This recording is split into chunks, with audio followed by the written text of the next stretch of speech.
கூடி வந்த பெண்கள் எல்லாம்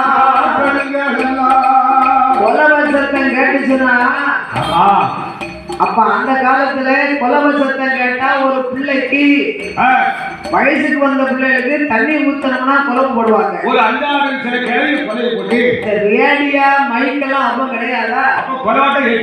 கொலவ சத்தத்தை கேட்டா 4 தெருவுக்கு முழங்குமா. ஏட்டி இன்னார் வீட்டுல இந்த பிள்ளை வயசுக்கு வந்துச்சுன்னு சொன்னாங்க. அங்க தண்ணி ஊத்துவாங்க போது கொலவ சத்தம் கேட்கணும் வருவாங்க.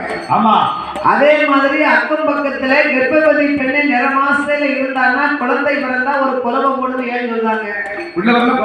கொலவ சத்தத்தை கேட்டு அவருக்கு குழந்தை பிறந்துருச்சுன்னு எல்லாரும் ஓடி ஆடுவாங்க. அதுக்குத்தான் குலவு போடுறாங்க.